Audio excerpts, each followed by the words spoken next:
ছিল সুন্দর গ্রাম, নাম মোহনপুর। সেই গ্রামে দুই ভাইয়ের সংসার, বড় ভাই গোপাল আর ছোট ভাই গোবিন্দ।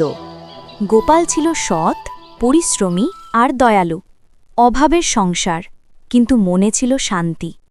আর অন্যদিকে ছোট ভাই গোবিন্দ টাকার অহংকারে ভরা, লোভী আর স্বার্থপর। কি গো, আজ কোনো কাজ জোগাড় হলো? ঘরে তো রান্না করার মতো কিছুই নেই। আমরা কিছু খাই বা না খাই, অন্তত মেয়েটার মুখে তো কিছু তুলে দিতে হবে।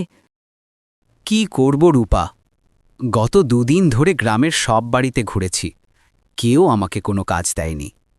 এমনকি আমি গরিব বলে অনেকে আমাকে তাদের বাড়িতে পর্যন্ত ঢুকতে দেয়নি। হ্যাঁ গো, আমরা গরিব বলে সবাই আমাদের সঙ্গে এরকম ব্যবহার করে। কেন যে ভগবান আমাদের গরিব করে পাঠিয়েছে? আমাদের কি কখনোই এই অভাব ঘুচবে না? জানি না রূপা, ওপরওয়ালা আমাদের কপালে কি লিখে রেখেছে।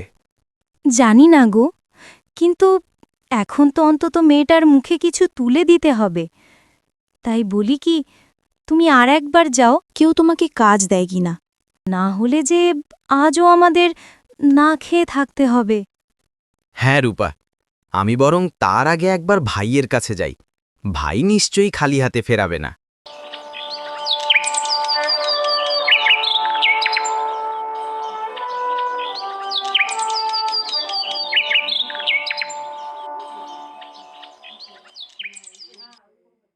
ভাই, একটু চাল দেবে? মেয়েটা আমার না খেয়ে আছে। তুমি তো সারা জীবন গরিবই থাকবে, আর আমাকে দেখো। যাও এখান থেকে, আমার সময় নষ্ট করো না।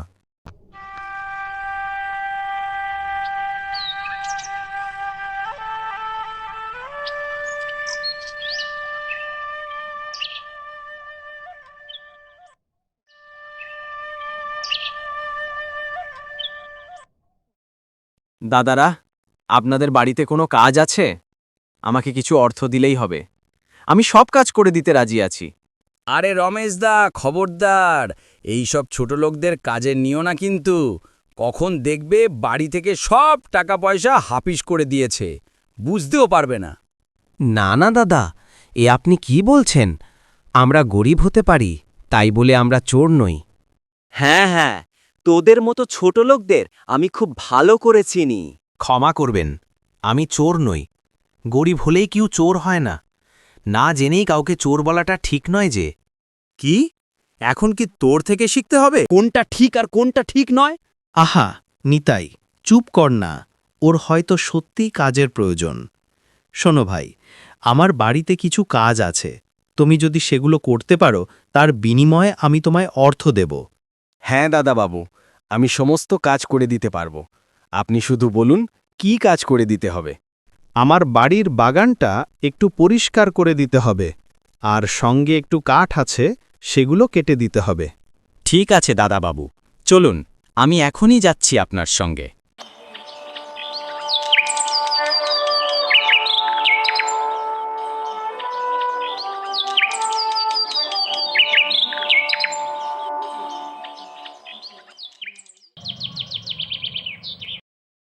খুব সুন্দর কাজ করেছ।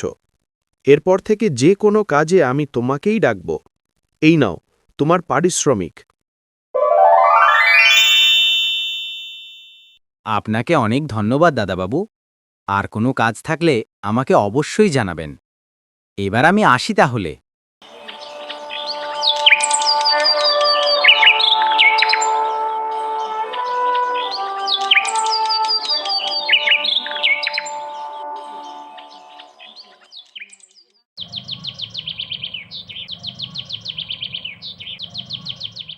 দাদা, আমাকে 2 কিলো চাল, 200 ডাল, তেল, হলুদ আর লবণ দিন তো।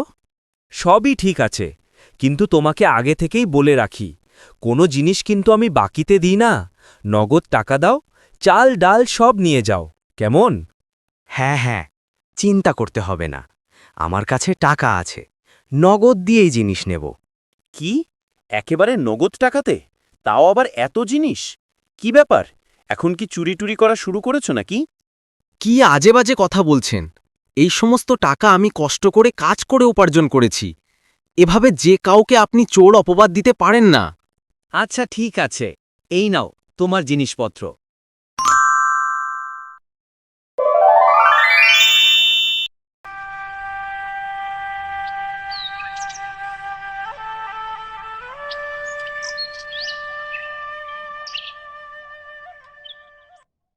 কোথায় গেলে রূপা? এই নাও, চাল ডাল সবই এনেছি, তুমি রান্না চাপিয়ে দাও।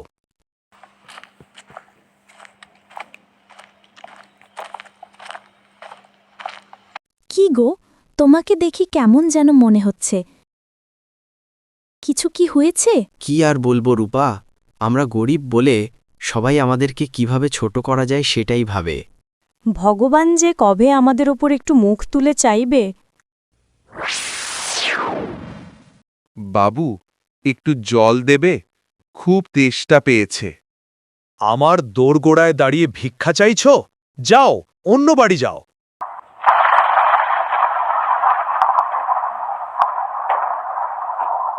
উমা, কেউ আছো? একটু আশ্রয় পেলে বাঁচি।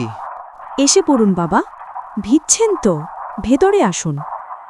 এ কি, ইনিই তো সেই সাধু বাবা যাকে আমি আমার দোরগোড়া থেকে তাড়িয়ে দিয়েছি। ওনাকে দাদার বাড়িতে আশ্রয় দিচ্ছে, ব্যাপারটা দেখতে হচ্ছে তো।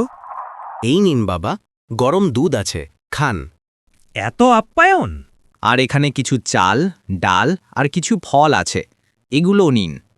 এদিকে নিজেদেরই খাবার জোটে না, আবার সাধুর বাবাকে দান করছে। এ তুমি কি করলে? যা উপার্জন করে এনেছিলে সবই যে বাবাকে দিয়ে দিলে। এখন যে ঘরে আর কিছুই নেই। তুমি চিন্তা করো না রূপা, আমি মেয়ের জন্য দুটো ফল রেখে দিয়েছি। আর আমরা না হয় আজকের দিনটাও জল খেয়ে কাটিয়ে দেব। ভগবান চাইলে কালকেও ঠিক একটা কাজ জোগাড় হয়ে যাবে। আহারে, কত বড় মন! নিজেরা কিছুই মুখে তোলেনি, অথচ এদিকে সবই আমায় দিয়ে দিল। তোমাদের মন সোনার মতো। মনে রেখো, দয়ার ফল অমূল্য হয়। এই নাও রূপলি পাথর। দাদা কি রূপলি পাথর দিচ্ছে কেন? এই রূপলি পাথরে কি আছে? এই পাথরটি তোমার জীবন পাল্টে দেবে। তবে মনে রেখো, অসৎ মনে কেউ এই পাথরটিকে স্পর্শ করলে উল্টে বিপরীত রূপ নেবে। আমার কি এই অভাব কোনোদিনই ঘুচবে না? আজও না খেয়েই কাটিয়ে দিলাম। কালো কি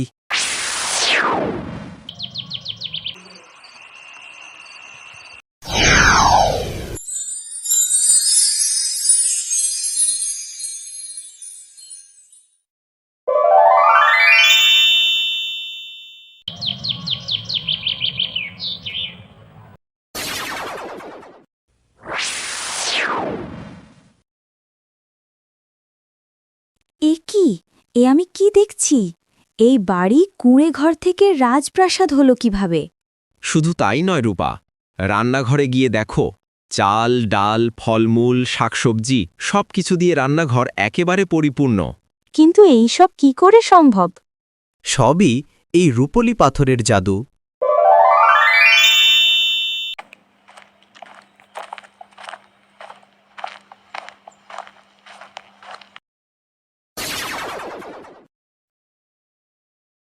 এ কি, দাদার বাড়ি কুড়েঘর থেকে রাজপ্রাসাদ হলো কি করে?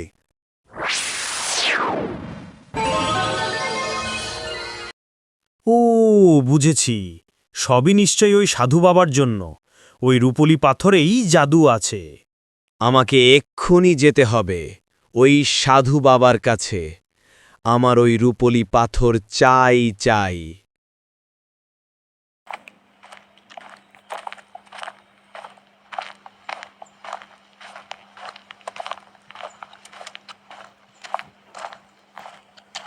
বাবা, আমি আপনাকে আমার দোরগোড়া থেকে তাড়িয়ে দিয়ে ভুল করেছিলাম।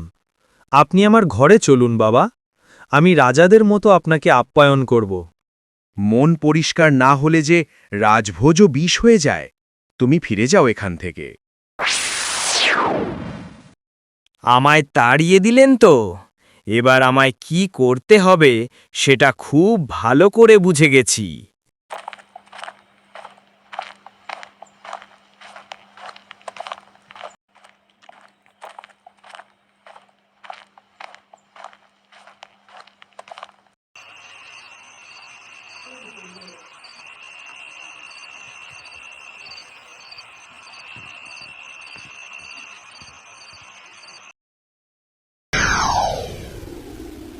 কেউ দেখতে পায়নি তো? এক্ষুনি আমাকে পালাতে হবে।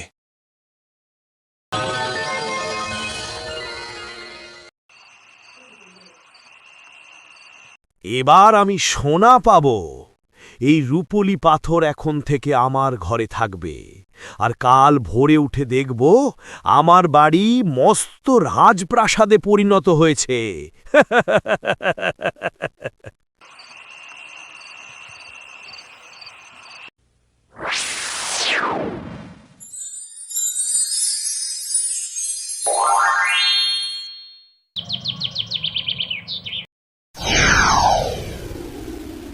এ কি? আমার বাড়ি কুড়ে ঘর হয়ে গেল কেন? আমি তো রাজপ্রাসাদ চেয়েছিলাম।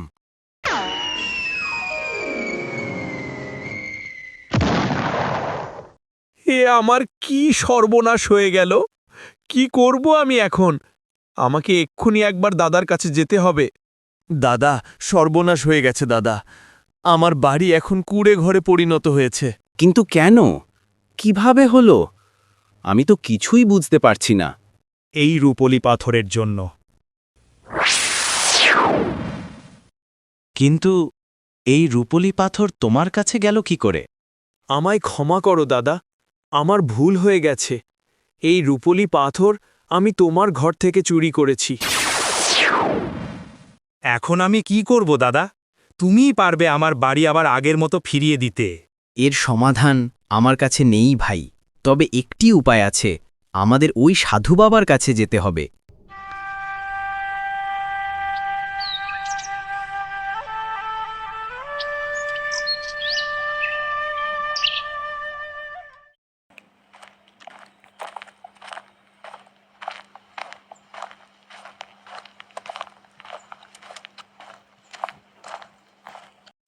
আমায় ক্ষমা করুন বাবা, আমি লোভ করে সেই রূপলি পাথর চুরি করেছি, আর রাজপ্রাসাদের পরিবর্তে আমার বাড়ি কুড়ে ঘরে পরিণত হয়েছে।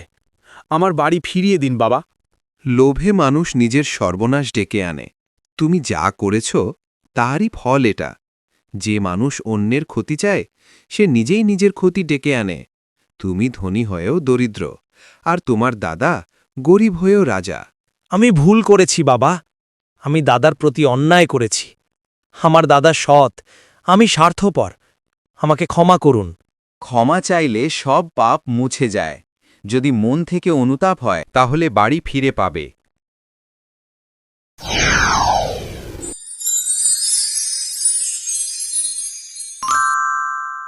আমি আমার বাড়ি ফিরে পেয়েছি দাদা। দাদা, আমি তোমার প্রতি অন্যায় করেছি। তুমি গরিব ছিলে বলে আমি তোমায় অপমান করেছি। আমায় ক্ষমা করো। তুমি তোমার ভুল বুঝতে পেরেছ, তাতেই আমি খুশি। অহংকার ভালো নয় ভাই, ভালো মনই আসল সম্পদ। আজ বাড়িতে খিচুড়ি রান্না হয়েছে, চলো একসঙ্গে বসে জমিয়ে খিচুড়ি খাবো। সৎ মনেই থাকে প্রকৃত সম্পদ, আর লোভে থাকে শুধুই সর্বনাশ।